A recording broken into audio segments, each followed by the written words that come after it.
नहीं ना। और जब तक इनमें से 5% भी खपेगा तब तक 13 लाख और नए आ जाएंगे। गली गली कॉलेज खोल दिया आपने, गली मोहल्ले मोहल्ले बीटीसी की ट्रेनिंग हो रही है। लल्लू जगधर जिसे देखो झंडा लगाए घूम रहा है कि बीटीसी की ट्रेनिंग कर लो। मुकेश रायल जी, नौकरी कहाँ है मुझे वो बताओ। बाकी तो आप सब लोग जानते हो कौन सी धारा है, कौन सी उपधारा है, कौन सी नियम है, वकीलों ने आपको सब समझा दिया। क्या कोर्स भूल गए हो, लेकिन वकालत सब समझा दी वकीलों ने। हमारे उत्तर प्रदेश में भी यही है। कोई इम्तिहान होता है ना, पर्चा देते ही लड़का सीधे इलाहाबाद निकल जाता वकील के पास। क्या कि इसमें मुकदमा फाइल करना है। क्या मेरे पास आते थे नौजवान इतनी इतनी फाइलें लेके, और जवाहरलाल नेहरू के समय तक के नोटिफिकेशन उनको याद होते थे। भर्ती कहां है भैया? मनोविज्ञान तो ठीक है, हमको भर्ती तो बताओ। देश में किस राज्य में भर्ती निकल रही है कि सारे बीटीसी वाले लग जाएंगे या बीएड वाले लग जाएंगे? मुकेश रायल सर, मैं बताना चाहूंगा कि आज मैं अवधेश जी उपाध्याय जी को सुनकर मुझे ये प्रतीत हो गया कि पूरे देश के 1 करोड़ बीटीसी धारियों के खिलाफ बयान दे रहे हैं, उनके खिलाफ याचिका दायर कर रहे हैं कि इनको नौकरी नहीं मिले। केवल 50 करोड़ जो गरीब बच्चे, नन्हे मुन्ने बच्चे, गरीब जो शिक्षा प्राप्त करते हैं सरकारी स्कूलों में, उनके खिलाफ बयान दिया इन्होंने। आज मैं इनका खिलाफ आज हम मोर्चा खोलते हैं कि ऐसे बीजेपी पार्टी है जिन्होंने हमें सुप्रीम कोर्ट का रगड़ा है कि ऐसे बीटीसी धारियों को नौकरी नहीं मिले, केवल नौकरी बीएड वालों को देना चाहते हैं। ये एक आंख से नहीं देखते, ये दोनों आंखों से देखते हैं, एक आंख से नहीं देखते, एक समान नहीं देखते ये लोगों को। भाई एक मिनट, उनके अवधेश जी की बात है, उन्होंने ये नहीं कहा ना ना ना मुकेश रायल, उन्होंने ये नहीं कहा नहीं है बीटीसी धारी बेरोजगार नहीं है। क्या क्यों किया आपने? कानून का उल्लंघन क्यों किया? 28 जून क्यों देखता है?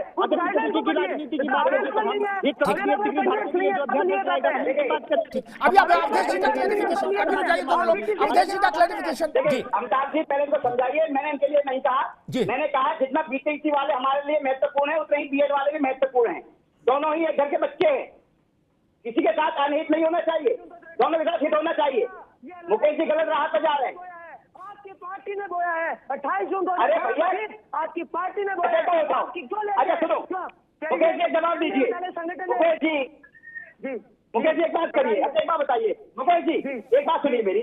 2018 को तरफ नोटिफिकेशन आ गया, वो फिर जो कांग्रेस सरकार जो राजस्थान ने उसने वो बंद कर दिया, उससे बीएड को अलग कर दिया गया।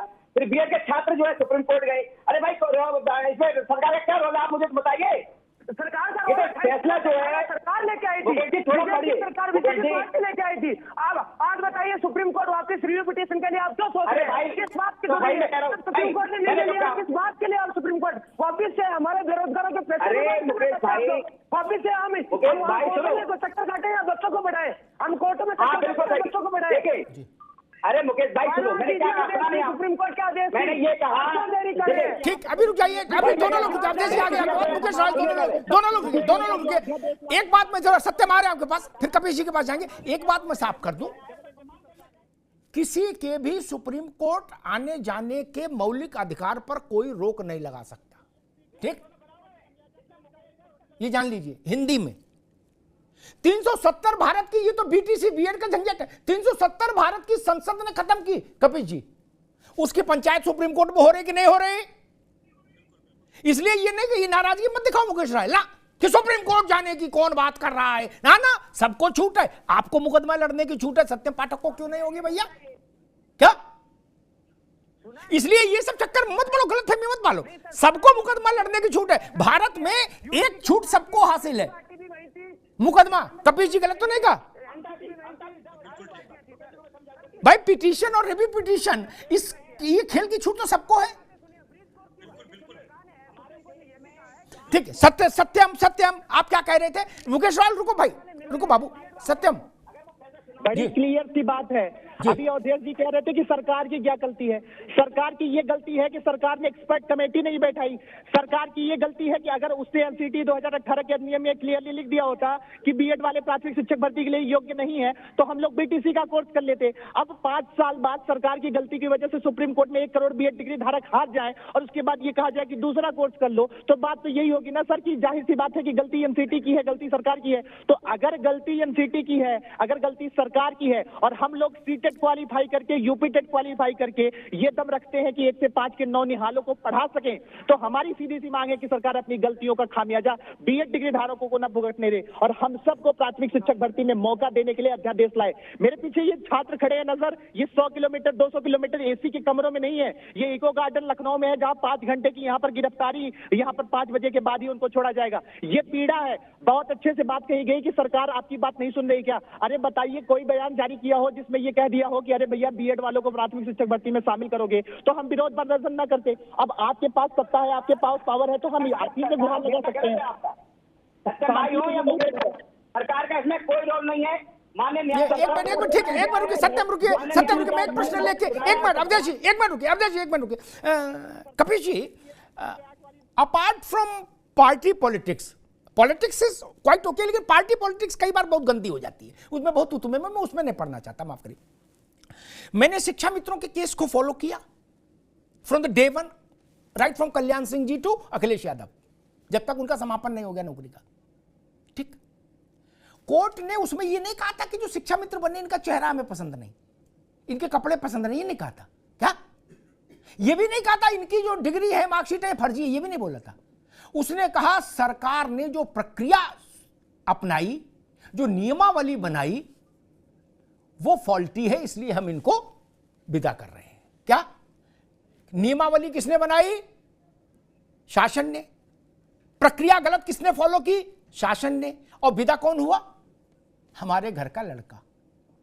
सरकार किसी की रही हो, वही बात आज हो रहा है। नोटिफिकेशन कौन लाया? 10 में लाए तो भी सरकार लाई, 18 में लाए तो भी, और 24 में लाए, 23 में लाएंगे तो भी सरकार लाएगी। हमारे आपके लिखने से तो होगा नहीं।